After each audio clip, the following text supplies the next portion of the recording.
అందరికీ నమస్కారం అండి.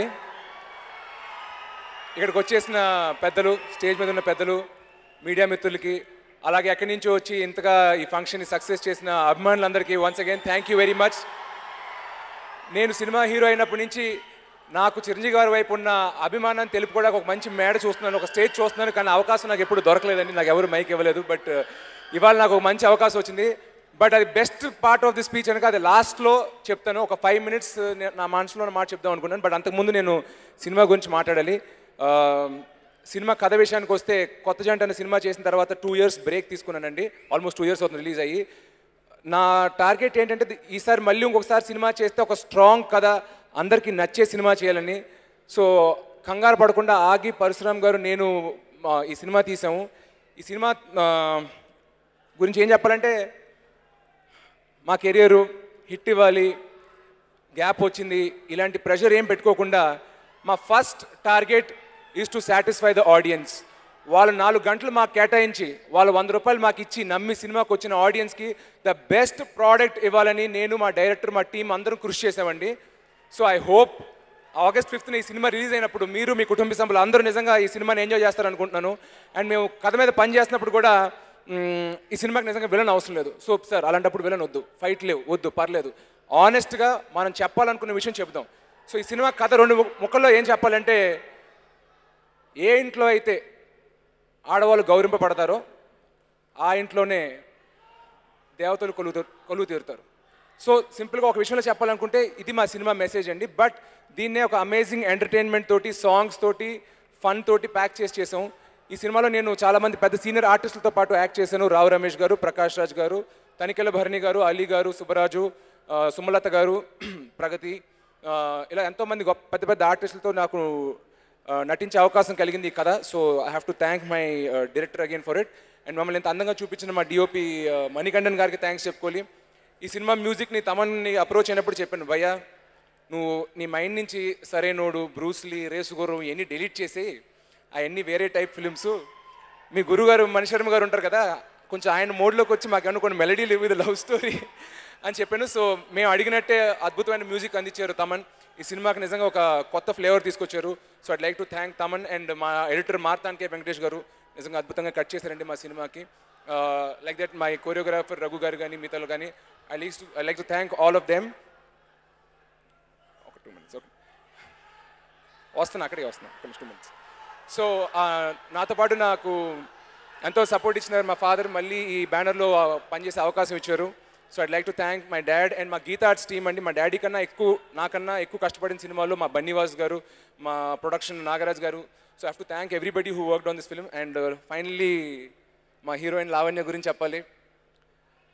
ఎక్కడో వేరే రాష్ట్రం నుంచి వచ్చి తెలుగు తెలియకుండా డైరెక్టర్ డైలాగ్ ఇస్తే సెట్ మీద వచ్చి బట్టి పట్టేసి టేక్ అని వెంటనే చెప్పడానికి మామూలు హీరోయిన్ అనుకున్నావరా? లావణ్యరా.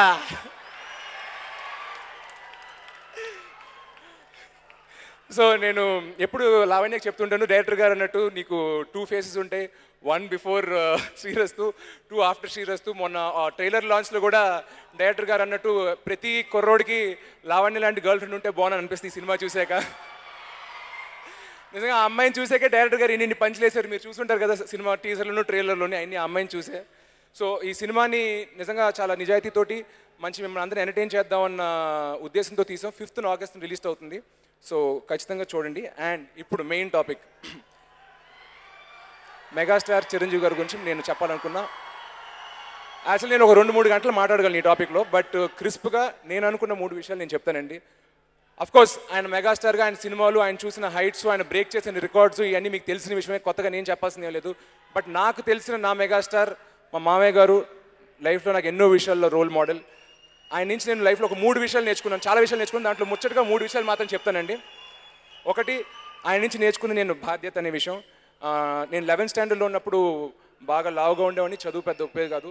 మా నాన్నగారు సినిమాల్లో బిజీగా ఉన్నప్పుడు కొంచెం స్ట్రెస్ పడేవారు అనమాట, శిరీష్ ఏమవుతున్నాడు ఇది అది అని చెప్పి. అప్పుడు ఆయన ఇంట్లోనే 1 year నన్ను ఉంచుకున్నారండి. ఉంచుకుని నాకు డైలీ జిమ్కి పంపించి ప్రతి పూట ఏం తిన్నానో చూసి మా మావయ్య గారు, మా అత్తగారు లిటరల్గా మా పేరెంట్స్ లాగా 1 year వాళ్ళ ఇంట్లో పెంచారు. సో ఇవాళ చూస్తుంటే నాకు మళ్ళీ మా అన్నయ్యల పిల్లలు వీళ్ళని చూసినప్పుడు మా మావయ్య గారు నన్ను ఎలా చూసుకున్నారో చిన్నప్పుడు, అలాగే నేను కూడా వాళ్ళని చూసుకోవాలి అన్న ఒక బాధ్యత అనే ఫీలింగ్ క్రియేట్ చేయించారండి. So I'd like to thank that. ఇంతేకాదు చిన్నప్పుడు నేను ఫారెన్ వెళ్ళానంటే అది మా మామయ్య గారు తీసుకెళ్ళినప్పుడే. నేను చూసిన ఊటీ, కొడైకెనాల్, కాశ్మీర్ ఏదైనా ఉంటే అది మా మామయ్య గారు సినిమాలు అప్పుడు తీసుకెళ్లారు. ఫారెన్ వెళ్ళే ప్రతిసారి మమ్మల్ని గుర్తుంచుకుని మా కోసం గిఫ్ట్లు తీసుకొచ్చి మా ప్రతి బర్త్డేకి గిఫ్ట్లు పంపించి మా చిన్నప్పుడు వీడియోలు, ఫోటోషూట్లు అన్నీ తీసి. సో నిజంగా నాకు మళ్ళీ పిల్లలు ఉంటే మా చిరంజీవి గారు లాంటి ఫాదర్ అవ్వాలని, మా ఇంట్లో పిల్లలకి నేను మంచి మేనమ అవ్వాలని బాధ్యత అనే విషయం నేను చిరంజీవి గారి దగ్గర నుంచి నేర్చుకున్నాను. గౌరవ్ సినిమా షూటింగ్ స్టార్ట్ చేయకముందు ఆయన మెడ్రాస్కి ఒక పని మీద వచ్చారు. సో సరదాగా కలిసినప్పుడు నువ్వు యాక్టర్ అవ్వబోతున్నావు కదా, నీకు 2 విషయాలు చెప్తాను గుర్తుంచుకొని చెప్పారండి. ఎందుకు ఆ మూడ్లో ఎప్పుడు అలా అన్నారు, ఎందుకు అనాలనిపించింది నాకు తెలియదు. అమేజింగ్ విషయం ఒకటి చెప్పారు. నువ్వు వారంలో ఒక 40-50 మందిని కలుస్తూ ఉంటావు. వాళ్ళకి నీకు వాళ్ళు ఎవరో తెలీదు, వాళ్ళ తర్వాత చూడకపోవచ్చు, మర్చిపోతావు.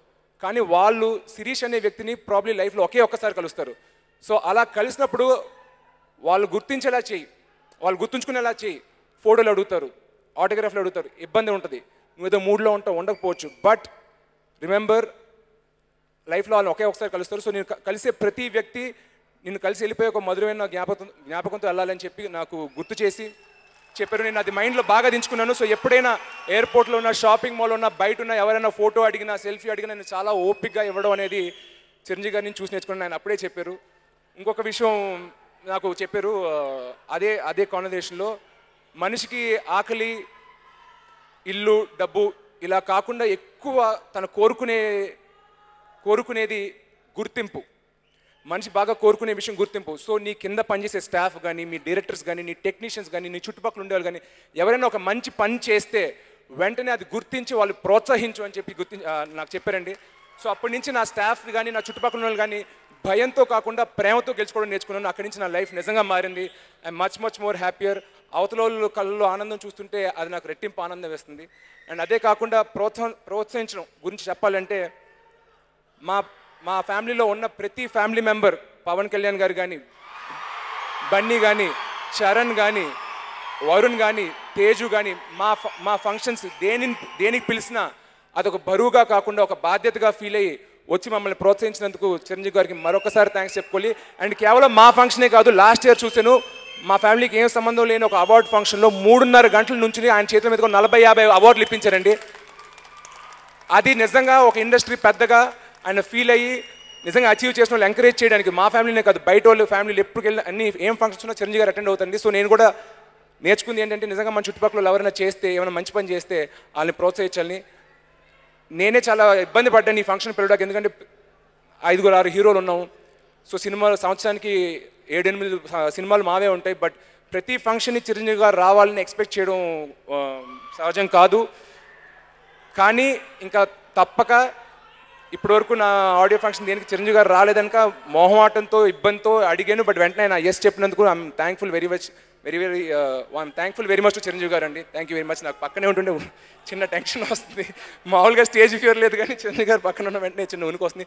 ఎనీవేస్ దీంతో నేను చెప్పాల్సి అనుకుని చెప్పేశాను. Thank you very much.